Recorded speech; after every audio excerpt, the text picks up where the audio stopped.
Hello bachcho, welcome to Breathe Education. So this is Ashok and today I am going to start a lecture series on Applied Mathematics B, which will be beneficial for all second semester diploma students of branch Computer Science and Engineering, right? तो इसमें हम सबसे पहले first unit से यहाँ start करेंगे, right? And first unit में हमें क्या पढ़ना है? Integral calculus and its application. तो ये हमारा फर्स्ट लेक्चर है एंड फर्स्ट लेक्चर को हम स्टार्ट करने वाले हैं सबसे पहले यूनिट्स ओवरव्यू से.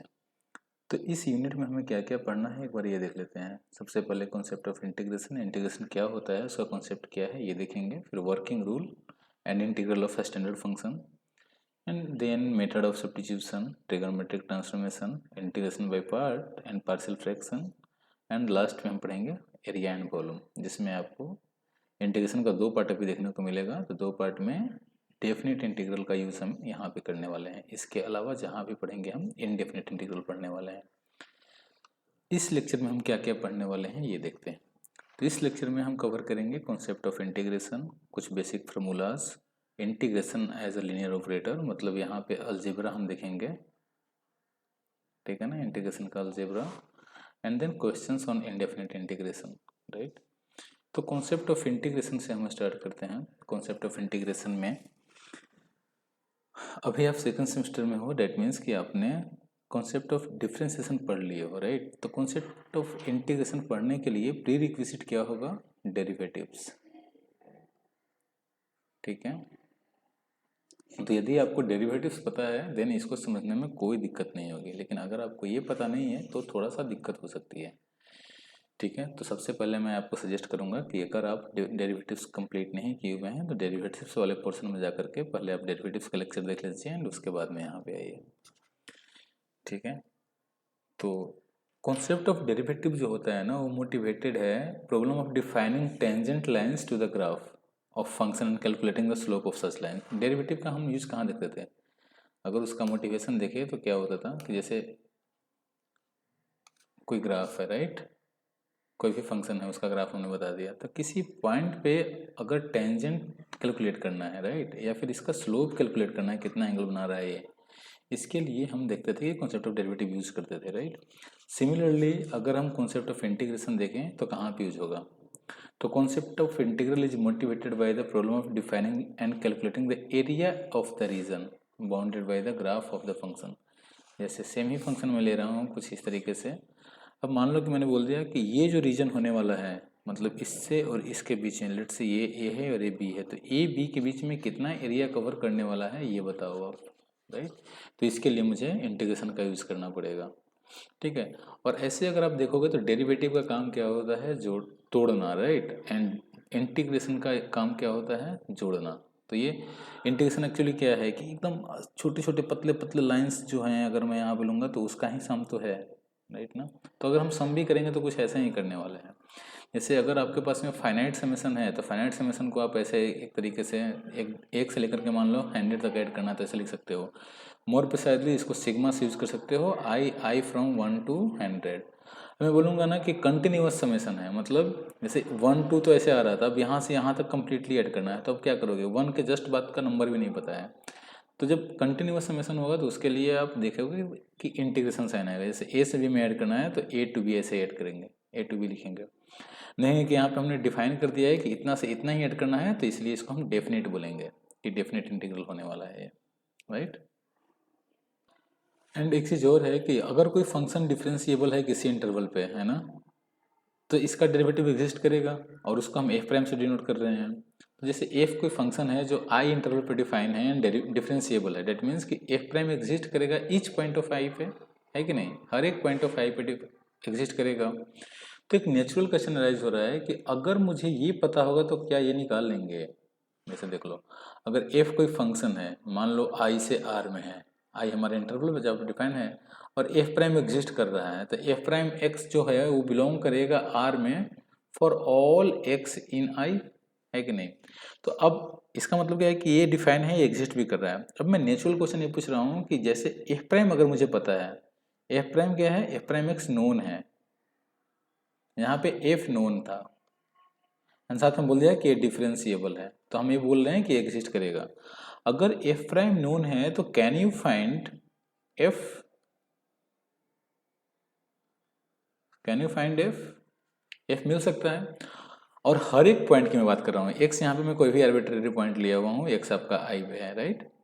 तो क्या अगर एफ प्राइम एक्स हर एक एक्स इन आई के लिए डिफाइन है तो क्या आप एफ डिफाइन कर सकते हो? So the natural question arises that for given F prime at each point on I can we determine the function? तो आपको आंसर मिलेगा यस। और ये सेटिस्फाइड कब होगा? जब आप इंटीग्रेशन पढ़ लोगे। तो एक्चुअली ऐसे बोलते थे ना कि जैसे एफ प्राइम है तो इसको बोलते थे D by D x of F, right? तो जैसे एफ का डेरिवेटिव हो गया ये, है ना? तो अगर मुझे एफ प्राइम का इंटीग्रेशन देखना है तो एफ प्राइम का इंटीग्रेशन का मतलब होगा कि आपको वही एफ ढूंढना है। इसका मतलब क्या होने वाला है कि एक ऐसा एफ ढूंढिए जिसका डेरिवेटिव एफ प्राइम है। क्लियर है ना? तो एफ प्राइम दिया हुआ रहेगा और एफ डिटरमाइन करना होगा, तो हम इंटीग्रेशन करेंगे, है ना? यही आपको नेक्स्ट लाइन में लिखा हुआ है। अगर वो फंक्शन मिला है, the function that could possibly have given function as a derivative, मतलब एफ कोई फंक्शन है या फिर जिसका derivative given function F prime है, या फिर जिसका डेरिवेटिव क्या है, डी एफ क्या है आपका, जी है ना? ये आपके लिए गिवन है। तो इस एफ को हम क्या बोलेंगे? प्रिमिटिव बोलेंगे या फिर एंटी डेरिवेटिव ऑफ जी बोलेंगे, है ना? राइट? तो ये एफ क्या माना जाएगा? एंटी डेरिवेटिव ऑफ जी और प्रिमिटिव ऑफ जी, राइट ना? ठीक है, जैसे डेरिवेटिव का उल्टा हो गया एक तरीके से। एंड एक चीज और है, जो फार्मूला आपको ये डिटरमाइन करने का फ्रीडम देगा उस फार्मूला को हम क्या बोलेंगे? Indefinite integral. जो भी फार्मूला आपको यूज करोगे डिटरमाइन करने के लिए उसको हम इनडेफिनेट इंटीग्रल बोलेंगे, जिसको हम आगे पढ़ने वाले भी हैं, है ना? एंड जिस प्रोसेस से आप इसको निकालोगे उसको हम इंटीग्रेशन बोलने वाले हैं, राइट ना? समझ में आया? इनडेफिनेट इंटीग्रल क्या है? जिस फार्मूला को आप यूज करने वाले हो उसको डिटरमाइन करने के लिए उस फार्मूला को हम इनडेफिनेट इंटीग्रल बोलेंगे। एंड जिस प्रोसेस से आप फाइंड करोगे उस प्रोसेस को हम क्या बोलेंगे? इंटीग्रेशन बोलेंगे। तो एक चीज यहाँ से पता चला कि यार डेफिनेट और इनडेफिनेट टाइप का वर्ड आ गया, राइट? तो जैसे मैंने बताया था कि दो ही टाइप का प्रॉब्लम से मोटिवेटेड है ये इंटीग्रेशन। पहला काइंड ऑफ प्रॉब्लम क्या है कि problem of finding of function whenever it's derivative is given, right ना? जैसे एफ फाइंड आउट करना है यदि एफ प्राइम गिवन है ना? तो एफ क्या होगा ये फाइंड आउट करना है। तो ऐसे क्वेश्चंस को टैकल करने के लिए इनडेफिनेट इंटीग्रल आया, राइट ना? और यदि मुझे एरिया निकालना है, ठीक है, तो ऐसे प्रॉब्लम को टैकल करने के लिए मुझे डेफिनेट इंटीग्रेशन डिफाइन करना पड़ा। दो तरीके का प्रॉब्लम है, दो तरीके का इंटीग्रल भी है। पहला प्रॉब्लम क्या है? Finding anti derivative, you can write here. And दूसरा प्रॉब्लम क्या है? Problem of finding the area bounded by the graph of the function under certain condition. Certain condition में यही हो सकता है कि ए से बी के बीच में निकालो। कब? तो मान लो पूरा आर में डिफाइन है, तो मुझे क्या पूरा आर में निकालना है? नहीं, कोई बाउंडेड दे दिया रीजन, उस रीजन में निकालो, या फिर कुछ और कंडीशन दे सकता है, ठीक है? तो यही दो टाइप्स ऑफ प्रॉब्लम है। तो हम पहले फोकस करेंगे किस पे? इनडेफिनेट इंटीग्रल पे, एंड देन लास्ट में आपको बताया जाएगा डेफिनेट इंटीग्रल पे, ठीक है? तो कुछ फार्मूलाज को रिकॉल कर लेते हैं, जो कि फार्मूलाज डेरिवेटिव का हम रिकॉल करेंगे एंड एंटी डेरिवेटिव हम देखेंगे। मतलब एक्चुअली अगर देखोगे तो इंटीग्रेशन जो है रिवर्स प्रोसेस ऑफ डिफरेंशिएशन है। जैसे अगर कोई फंक्शन का इंटीग्रेशन कोई फंक्शन हो रहा है, दैट मीन्स कि उस फंक्शन का इंटीग्रेशन एक फंक्शन होगा। जैसे डी एफ का डेरिवेटिव अगर जी हो रहा है तो मतलब जी का डेरिवेटिव क्या होगा? एफ होगा। समझ में आ रहा है? कुछ ऐसा होने वाला है, और मैंने फार्मूला में इसलिए आमने सामने लिख दिया है। अगर आप डिफ्रेंसिएशन पढ़ के आए हैं तो आप इसका डेरिवेटिव निकाल सकते हो, एक्स का power N plus one upon में एन प्लस वन। अगर इसका आप डेरिवेटिव निकालोगे तो आपको एक्स का पावर एन मिलेगा। क्यों? क्योंकि वन अपॉन में एन प्लस वन तो कांस्टेंट है ना, तो डिफ्रेंसिएशन क्या बोलता है? कांस्टेंट को बाहर निकाल देता है। और एक्स का पावर एन प्लस वन का क्या होगा? एन प्लस वन एक्स का power N plus one minus one, तो एक्स का पावर एन ही बचेगा, इससे ये कैंसिल हो गया तो एक्स का पावर एन ही हुआ। तो ये इसका मतलब क्या है कि एक्स का power N plus one by N plus one का डिफ्रेंसिएशन एक्स का पावर एन होगा। मैंने ये चीज़ क्यों लिखा? क्योंकि मुझे इंटरेस्ट इसके डिफ्रेंसिएशन में नहीं है, मुझे इंटरेस्ट इसके इंटीग्रेशन में है। तो देखो, तो ये इम्प्लाई क्या कर रहा है? ये इम्प्लाई कर रहा है कि एक्स का पावर एन का इंटीग्रेशन क्या होगा? एक्स का power N plus one upon में N plus one plus C में इसलिए कर रहा हूँ ऐड क्योंकि अगर आप इसका डेरिवेटिव निकालोगे तो क्या होगा? जीरो दे देगा सी का, राइट ना? और क्योंकि ये इनडेफिनेट इंटीग्रल है तो इनडेफिनेट इंटीग्रल में सी हम लेके चलेंगे कांस्टेंट हमेशा, ठीक है ना? ये इंटीग्रल कांस्टेंट आ रहा है, you can write integral constant. और ये यूजुअली यूज किस में होता है, इनडेफिनेट इंटीग्रल में यूज होता है। सिमिलरली आपको पता है कि साइन एक्स का डिफ्रेंसिएशन क्या होता है, कॉस एक्स होता है। तो रिवर्स क्वेश्चन क्या होगा कि सर कॉस एक्स का इंटीग्रेशन क्या होगा, तो क्या होगा साइन एक्स प्लस सी होगा। सी हमेशा ऐड करना है जब मैंने लिमिट नहीं लगाया है, जब मैंने इनडेफिनेट की बात करी है तो। अब देखो cos x का डिफरेंशिएशन माइनस साइन एक्स होता है, तो मुझे साइन एक्स चाहिए था, तो मैंने क्या कर दिया माइनस cos x कर दिया। तो माइनस cos x का डेरिवेटिव क्या होगा, साइन एक्स होगा। तो ये इंप्लाई क्या कर रहा है कि साइन एक्स का इंटीग्रेशन क्या होने वाला है, minus cos x plus C होने वाला है। क्लियर है। सिमिलरली tan x का डेरिवेटिव क्या होता है, sec square X. That means कि आप बोल सकते हो कि सर सेक स्क्वायर एक्स का एंटी डेरिवेटिव और इंटीग्रेशन क्या होगा, tan x प्लस सी होगा। क्लियर है। सिमिलरली कोट एक्स का होता था माइनस कोसेक स्क्वायर एक्स, तो माइनस कोट एक्स कर दिया ताकि मैं कोसेक स्क्वायर एक्स को देख सकूं। तो माइनस कोट एक्स का क्या होगा, कोसेक स्क्वायर एक्स। तो कोसेक स्क्वायर एक्स का इंटीग्रेशन क्या होगा, minus cot X plus C. Clear है। सेक एक्स का डेरिवेटिव होता है sec X into tan X. तो ये क्या इंप्लाई करेगा कि sec X into tan X का इंटीग्रेशन क्या होगा, सेक एक्स प्लस सी होगा। Right. Similarly minus cosec X लिखा है क्योंकि कोसेक एक्स का डिफ्रेंसिएशन अगर आप देखोगे तो minus cosec x into cot x होता है, बट मुझे चाहिए था cosec x into coat X plus में। तो मैं क्या करूंगा, यहाँ पे माइनस से मल्टीप्लाई कर दूंगा ताकि माइनस माइनस वो प्लस हो जाएगा। तो माइनस कोसेक एक्स का डेरिवेटिव अगर देखोगे तो cosec x into cot x होगा। तो इसका रिवर्स क्वेश्चन क्या होगा कि cosec x into cot x का अगर मैं इंटीग्रेशन देखूँ तो क्या बनने वाला है, माइनस कोसेक एक्स प्लस सी बनने वाला है। ठीक है। तो ये कुछ बेसिक फॉर्मूलाज थे जिसमें हमने एक तरीके से पोलिनोमियल ले लिया। अगर इसको ले लिया तो पोलिनोमियल कैसे ले लिया, क्योंकि आगे हम बताएंगे, क्योंकि यही पोलिनोमियल को क्रिएट करता है। पोलिनोमियल को बनाने का बेसिस का काम यही करता है, एक्स का पावर ए नहीं काम करता है। ट्रिगोनोमेट्रिक में साइन कॉस टैन यही लिया, राइट, कॉट ले लिया, सेक ले लिया, कोसेक ले लिया। ठीक है। आगे और भी होगा, जैसे टैन का मैंने इंटीग्रेशन नहीं बताया है, टैन का इंटीग्रेशन हम आगे देखेंगे, आगे आएगा कुछ रूल्स पढ़ने के बाद में, क्योंकि वो एज अ फार्मूला भी आप याद कर सकते हो। लेकिन मैं चाहता हूँ कि जैसे ही मेथड हम पढ़ेंगे ना, तो मेथड में यूजेस देखेंगे कि इस मेथड का कैसे यूज़ करना है। उसमें भी कुछ ऐसे प्रॉब्लम्स हमें देखना होगा। अब देखो कुछ स्टैंडर्ड फार्मूलाज है, जैसे इनवर्स का। आपको पता है कि साइन इनवर्स एक्स का डेरिवेटिव होता है 1 अपॉन में under root 1 minus x square. तो इसका रिवर्स क्वेश्चन क्या होगा कि 1 अपॉन में under root 1 minus x square का इंटीग्रेशन क्या होगा। तो क्या होना चाहिए, साइन इनवर्स एक्स प्लस से। अब देखो कॉस इनवर्स एक्स का अगर आप डेरिवेटिव देखोगे तो माइनस यहाँ पे लग जाएगा, minus 1 upon under root 1 minus x square. तो मैंने माइनस यहाँ पे रख दिया ताकि अंडर रूट यहाँ जो रिजल्ट आए वो पॉजिटिव ही रहे। तो माइनस कॉस इनवर्स एक्स का डेरिवेटिव क्या होता है, 1 अपॉन में under root 1 minus x square. तो इसका इनवर्स क्वेश्चन क्या होगा, रिवर्स क्वेश्चन कि 1 अपॉन में under root 1 minus x square का इंटीग्रेशन क्या होगा, minus cos inverse x plus c. और आप देख सकते हो यहाँ पे दोनों फंक्शन सेम है, बट इंटीग्रेशन जो है अलग अलग रिजल्ट दे रहा है। तो यहाँ से आप एक रिजल्ट भी बना सकते हो कि integration of one function may not be unique, right ना, यूनिक नहीं भी हो सकता है।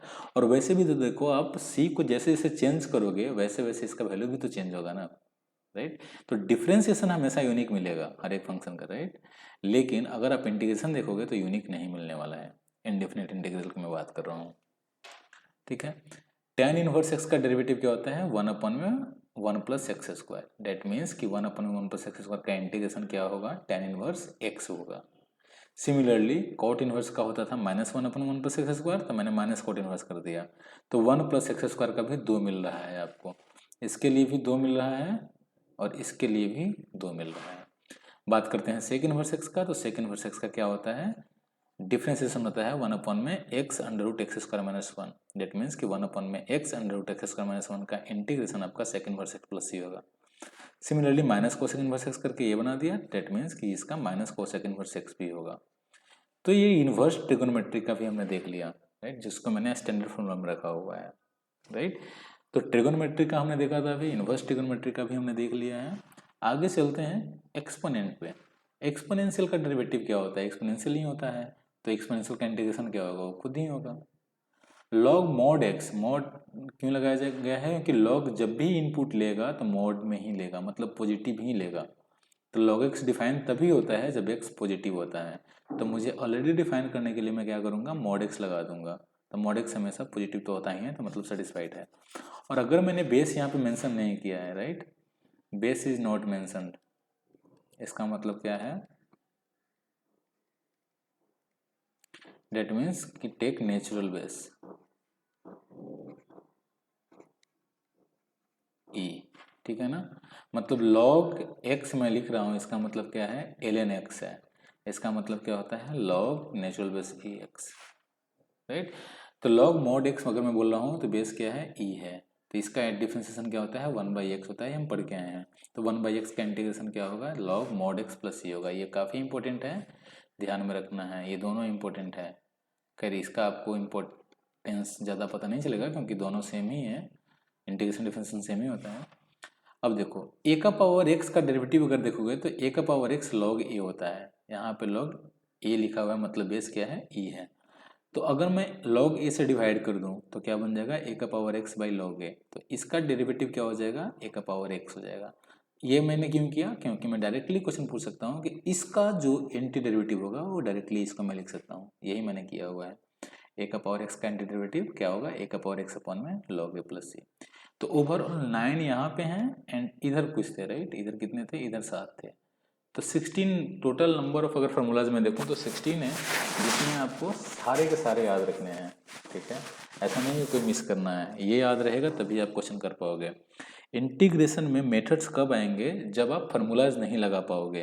फार्मूला तो 16 को है ना, ये फार्मूला तो यूज़ करना ही है, ठीक है, राइट।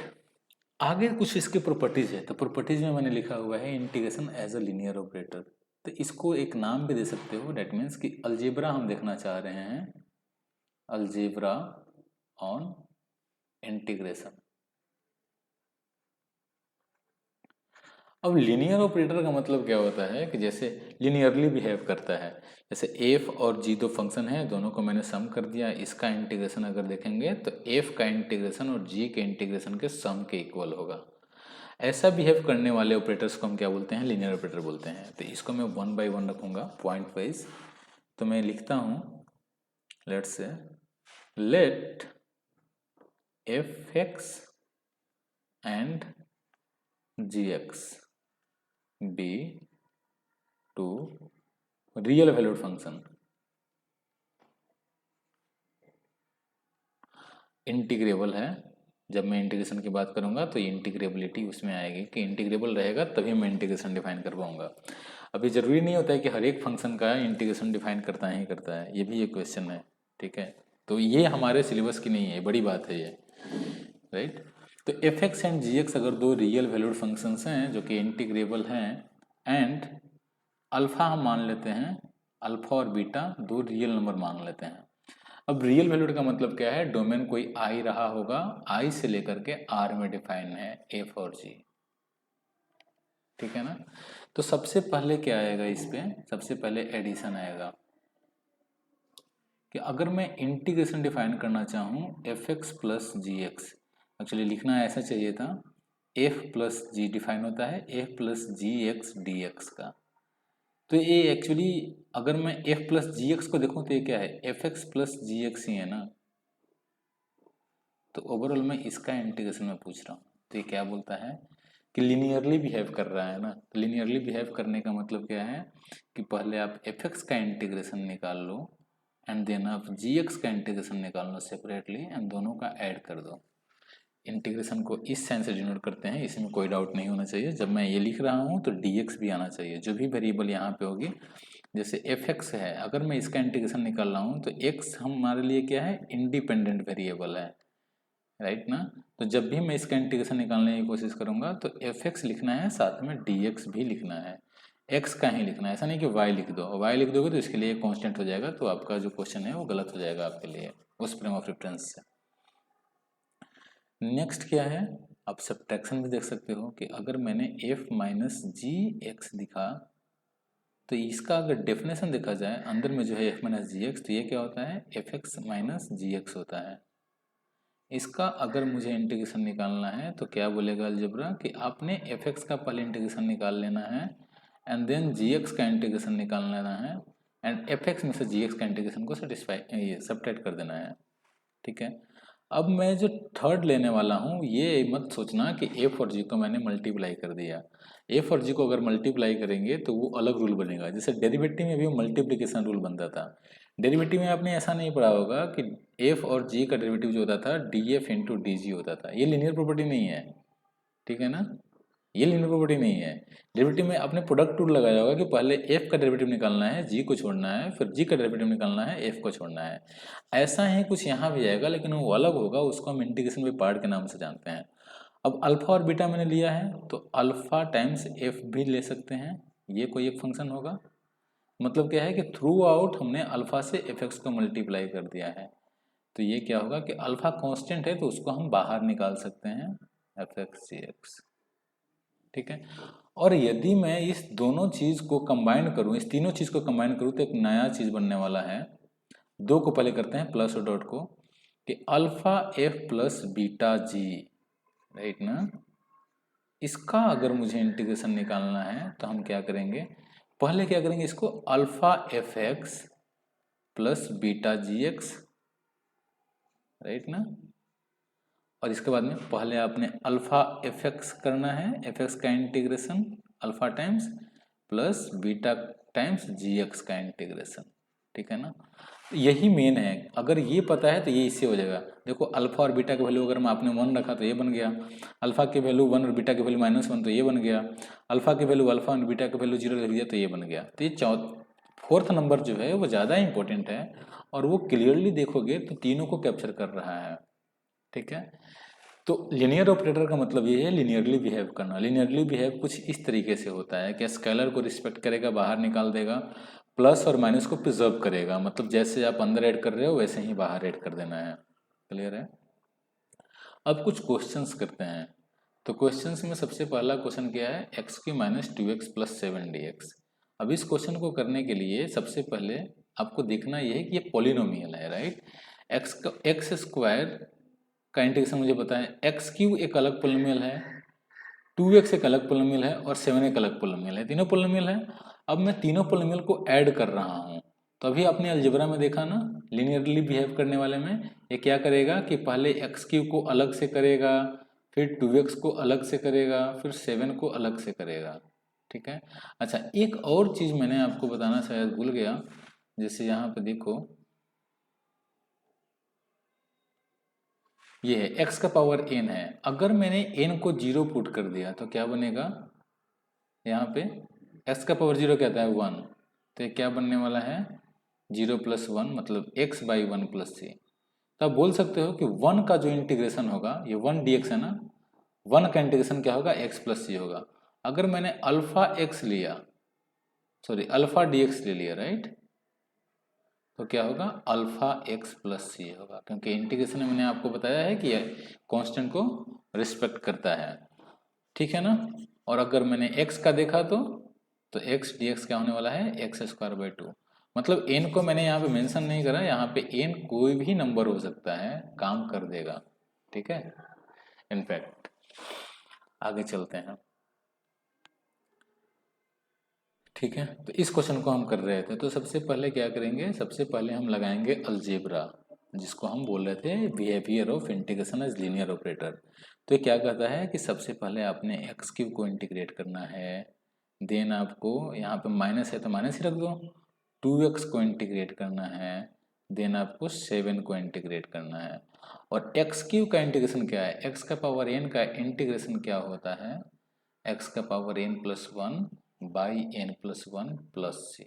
तो प्लस सी क्या करेंगे कि इस तीनों में प्लस सी लास्ट में कर देंगे, प्लस सी का मतलब कांस्टेंट ही है, constant plus constant plus constant तो कांस्टेंट ही होता है, तो वही करने वाले हैं। तो इसका होने वाला है एक्स क्यू है ना, तो एक्स का पावर 4/4, राइट। अब देखो यहाँ पे 2 एक स्केलर है तो -2 हमने बाहर निकाल दिया तो x dx बचा, और 7 बाहर निकाल दिया तो dx बचा, राइट ना। तो ये क्या होने वाला है x का पावर 4/4 -2x²/2, x का क्या होता है x²/2 और प्लस 7x और प्लस c, क्योंकि x का मतलब यहाँ पे कुछ भी नहीं है, इसका मतलब 1 है, तो dx का इंटीग्रेशन हमेशा x होगा। अब ये क्लियर है, तो मैं यहाँ पे लिख सकता हूँ कुछ इस तरीके से होगा ये, राइट। तो मैं डायरेक्टली लिख दूँ इसको, तो यहीं पे मैं लिख देता हूँ x का क्या है x²/2, तो 2 से 2 क्या हो जाएगा, ये कैंसिल हो जाएगा, तो क्या बनेगा x² ही बस बनेगा, और यहाँ पे आ जाएगा 7x, आई होप कि आपको एक क्वेश्चन समझ में आया हो। अलजेब्रा ही बस हम यूज कर रहे हैं। इसके लिए देखना जरा आप, इसमें भी अलजेब्रा ही लगेगा। तो पहले आपका क्या होने वाला है, -3 dx एक्स का power and x d x, यही है। अब देखो x का पावर -3 है, तो ये n मैंने बोला कि कोई भी रियल नंबर है तो इंटीजर के लिए भी काम करेगा। -3 + 1 बाई -3 + 1, अब प्लस x का क्या होगा, x² 2 और प्लस c। तो ये क्या बनने वाला है, x का पावर -2 बाई -2 है ना, प्लस x² 2 प्लस c। इसको मैं लिख सकता हूँ डायरेक्टली, यहीं पे मैं लिख दे रहा हूँ कि -x का पावर -2/2 प्लस x का पावर 2/2 प्लस c, यही बोल सकते हो। या फिर ये लिख सकते हो आप कि -1 बाई, क्योंकि x का पावर -n का मतलब क्या होता है, 1 में x का पावर n होता है। तो x के पावर -2 क्या होगा, 1 में x² होगा, प्लस x²/2, ये 2 साथ में रहेगा और प्लस c। क्लियर है, ठीक है। तो ये हो गया आपका इसका। नेक्स्ट देखते हैं ये, इसके लिए देखना जरा x + 1/√x है। तो अगर फार्मूला देखा जाए तो इसका तो फार्मूला नहीं है ना, और अगर अलजेब्रा लगाएंगे तो पहले इसको सिंप्लीफाई करना पड़ेगा। तो देखते हैं, सिंप्लीफाई करेंगे तो क्या होगा, x/√x प्लस 1/√x। √x का मतलब क्या होता है, x का पावर 1/2, तो ये क्या बनेगा, x/√x का मतलब क्या है, √x ही होगा, और 1/√x का मतलब x का पावर -1/2। तो ओवरऑल आप देखोगे तो ये क्या बनने वाला है, इंटीग्रेशन ऑफ √x और प्लस x का पावर, या फिर डायरेक्टली लिखो x का पावर, √x का मतलब क्या है 1/2 प्लस x का पावर -1/2 dx। हमने पहले स्टेप में क्या किया, जो अंदर वाला चीज था, ये जो फंक्शन था, ये थोड़ा सा सिंप्लीफाई होने लायक था तो सिंप्लीफाई कर दिया। सिंप्लीफाई इसलिए किया क्योंकि कुछ इस तरीके से दिख जाए, x के पावर में दिख जाए। ये आपको ऐसा कोई भी फार्मूला नहीं दिखने वाला है, फार्मूला वाला जो चार्ट दिया हुआ है उसमें, जो इसको सिंप्लीफाई करेगा। तो क्या हम करेंगे, इसको पहले सिंप्लीफाई पहले करेंगे, उसके बाद में करेंगे। तो आगे क्या करने वाले हैं, x का पावर 1/2 का आपने इंटीग्रेशन निकालना है, एंड देन x का पावर -1/2 का इंटीग्रेशन निकालना है, दोनों का सम करना है।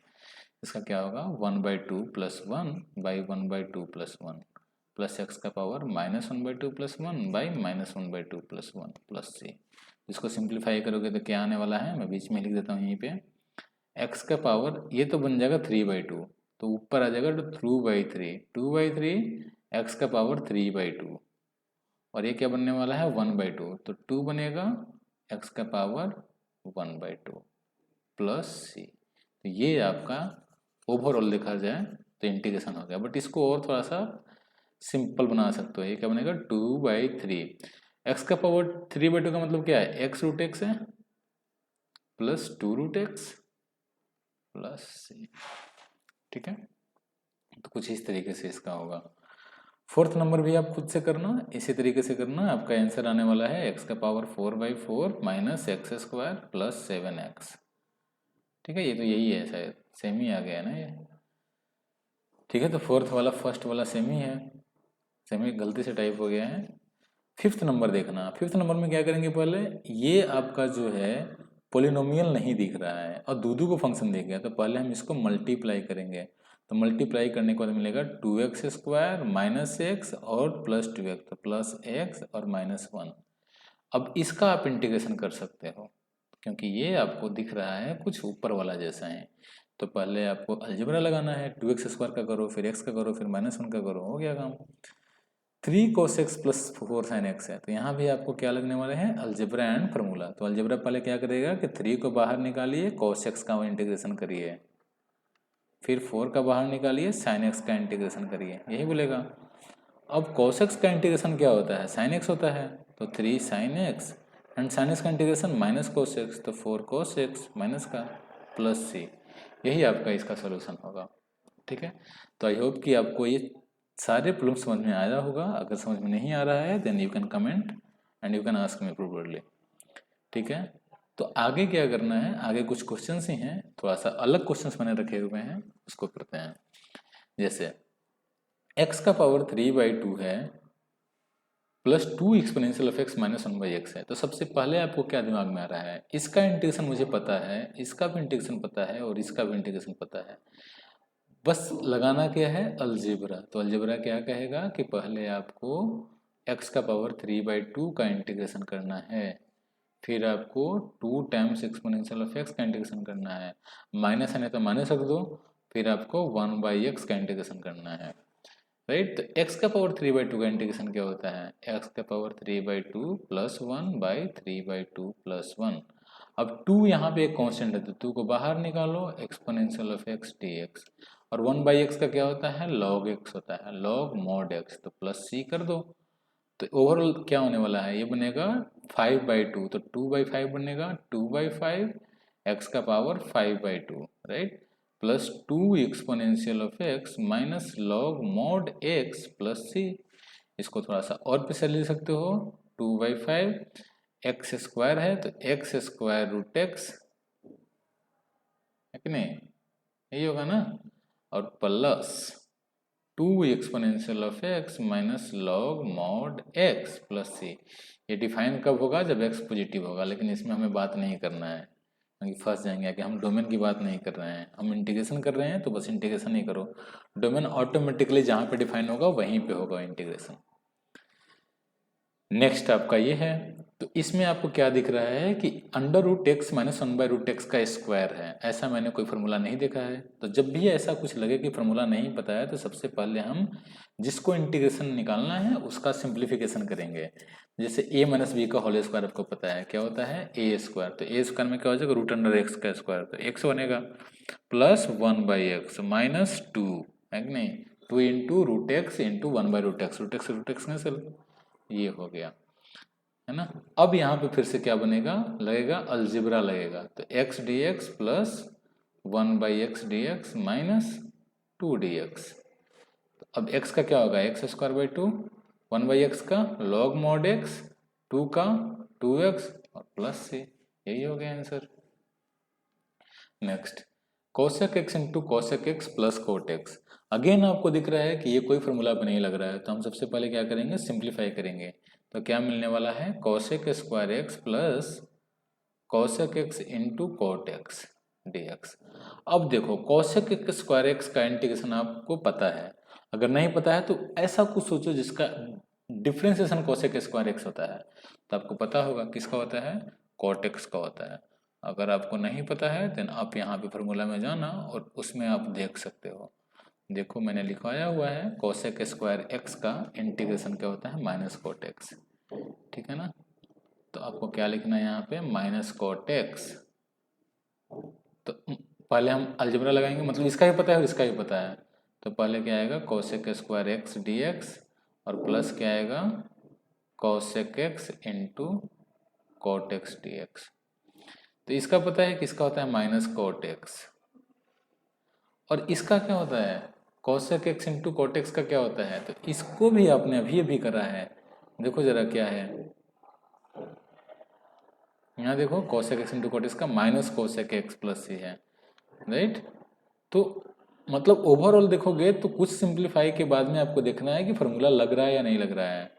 अगर नहीं लग रहा है तो आपको कुछ मेथड की रिक्वायरमेंट है, लेकिन फिलहाल हम जो काम कर रहे हैं उसमें मेथड की रिक्वायरमेंट नहीं है, मेथड आएगा नेक्स्ट लेक्चर में आएगा, ठीक है। नेक्स्ट क्वेश्चन आपका ये है, सेक स्क्वायर एक्स अपन में cosec square x. Again formula नहीं लग रहा है तो इसको सिंप्लीफाई करते हैं, तो सेक स्क्वायर एक्स क्या होता है, 1 अपन में sine sorry cos square x, और ये क्या है, कोसेक स्क्वायर एक्स क्या होगा, 1 अपन में सेक साइन स्क्वायर एक्स, तो ये बन जाएगा क्या, साइन स्क्वायर एक्स, क्योंकि रेसिप्रोकल में है, तो आपको ये बनने वाला है। ये क्या है, tan स्क्वायर एक्स, और tan स्क्वायर एक्स का इंटीग्रेशन आप जानते हैं, हाँ यही है ना, यही है। और tan स्क्वायर एक्स का इंटीग्रेशन आप नहीं जानते हैं, तो बट tan स्क्वायर एक्स को हम कन्वर्ट कर सकते हैं किसमें भाई, सेक स्क्वायर एक्स में। तो ये तो पता ही होगा कि sec square x minus tan square x क्या होता है, 1 होता है। तो tan स्क्वायर एक्स क्या होगा बाबू, तो सेक स्क्वायर एक्स माइनस 1 होगा। यू कैन राइट ना कि this implies tan square x equal to sec square x minus 1। तो इसको मैं लिख सकता हूँ integration of sec square x minus 1 dx। अब देखो अब क्या बन रहा है, integration of sec square x d x और माइनस डी एक्स। अब सेक स्क्वायर एक्स का इंटीग्रेशन आपको पता है tan x होता है, और यहाँ पे क्या है डी एक्स है, तो डी एक्स का x तो प्लस सी, ये हो गया इसका आंसर। तो ओवरऑल आपको क्या देखना है, कुछ प्रीवियस फार्मूलाज जो आप पढ़े हुए हो ट्रिगो में, वो सिंप्लीफिकेशंस, एंड देन अभी आपने जो फार्मूला पढ़ा वो सभी को यूज करना होगा। नेक्स्ट क्वेश्चन है 2 माइनस 3 साइन एक्स अपन में कोस स्क्वायर एक्स। अगेन हम पहले क्या करेंगे, इसको सिंप्लीफाई करेंगे, तो 2 बाई कोस स्क्वायर एक्स आएगा और minus 3 sine x by cos square x, यही आने वाला है।